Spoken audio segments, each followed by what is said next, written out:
Super டேஸ்டியான ஒரு கத்திரிக்காய் புளிக்குழம்பு எப்படி பண்ணணும்னு பார்க்கலாம்.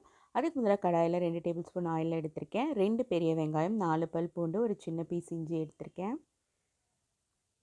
வெங்காயம் வதங்கி வந்ததுக்கப்புறமா 2 தக்காளி கட் பண்ணி சேர்த்து அதையும் சாஃப்டாக வதக்கிக்கலாம்.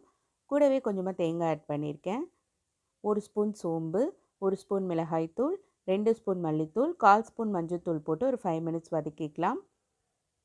இப்போ இதை நல்லா ஆற வச்சு அரைச்சி தனியாக எடுத்து வச்சுக்கோங்க. கத்திரிக்காவை இந்த மாதிரி கட் பண்ணி கடாயில் சேர்த்துக்கோங்க. 1 டேபிள் ஸ்பூன் ஆயில் ஊற்றி நல்லா வதக்கிக்கலாம்.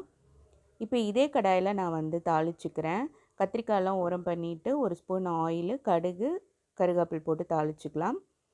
இப்போ நம்ம அரைச்சி வச்சுருக்கிற மசாலா ஆட் பண்ணிவிட்டு கூடவே கொஞ்சம் தண்ணி ஊற்றி ஒரு 5 நிமிஷம் கொதிக்கட்டும். ஒரு எலுமிச்சம்பழம் சைஸ் புளியை நான் கரைச்சி வச்சுருக்கேன், அதையும் ஆட் பண்ணிக்கலாம். குழம்புக்கு தேவையான உப்பும் போட்டு ஒரு 7 மினிட்ஸ் கொதிச்சா குழம்பு ரெடி ஆயிரும். டேஸ்ட் பேலன்ஸ் பண்ண 1 ஸ்பூன் மட்டும் நாட்டு சர்க்கரை சேர்த்துக்கலாம்.